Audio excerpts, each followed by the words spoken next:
Welcome back to the channel. Today we're going to be talking about three multi-tools that are in the 7-ounce range. And these are going to each offer sort of special, unique capabilities, but they're definitely for different groups and different tasks. So let's get started with the Wingman.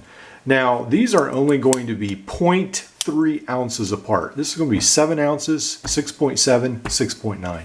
So each of these are going to definitely be similar in weight, but this is going to be 70, 80, and 110. So there's definitely a price difference.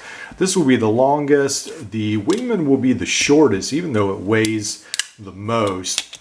But there's going to be not a huge difference, but the crunch is definitely going to be longer.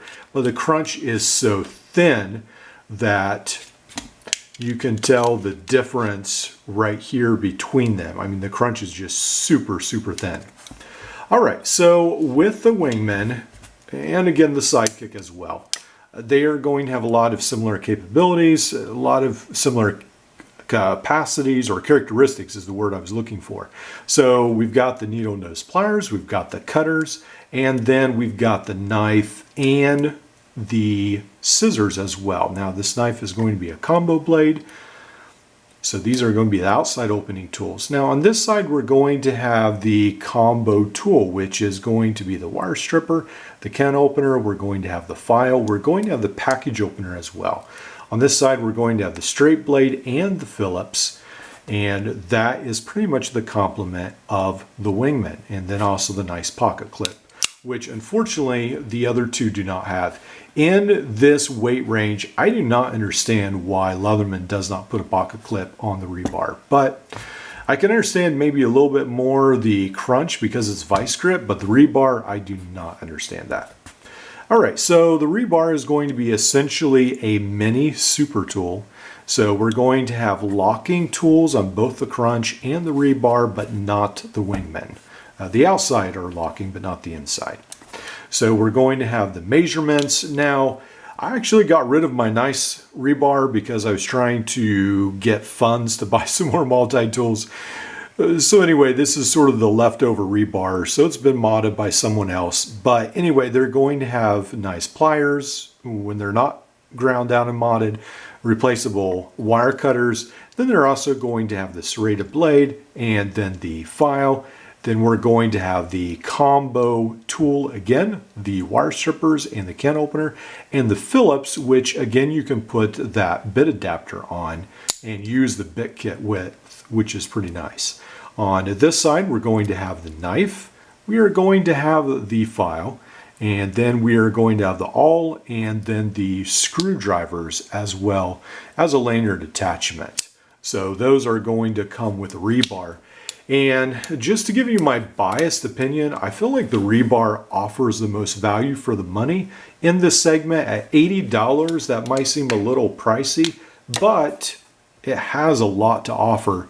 And if I wanted a tool that was, for work and had the most all-around tools in this segment, I would definitely pick the rebar. Now, the crunch is really nice, and I'm really glad that I have it in my collection.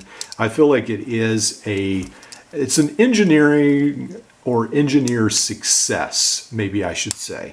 So it's definitely nice.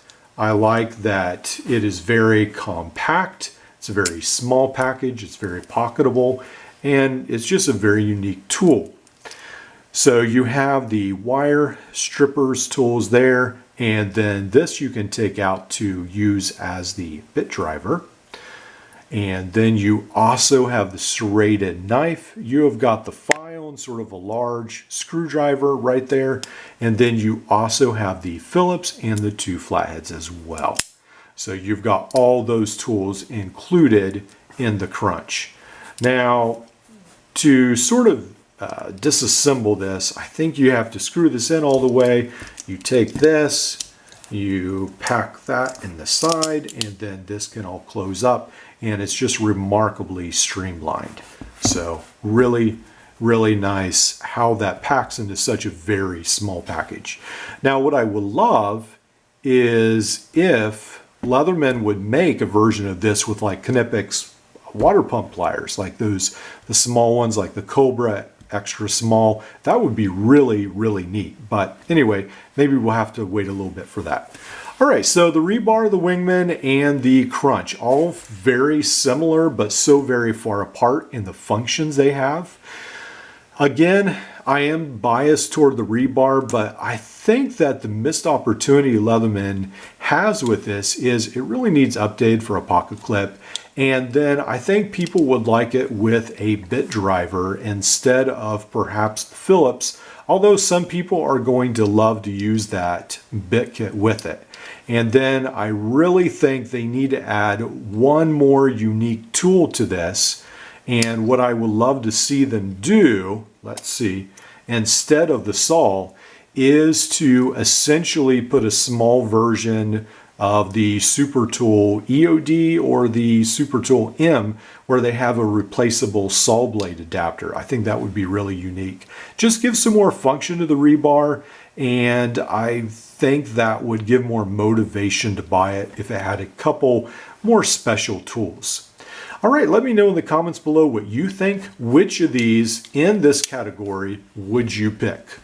I'll see you in the next video.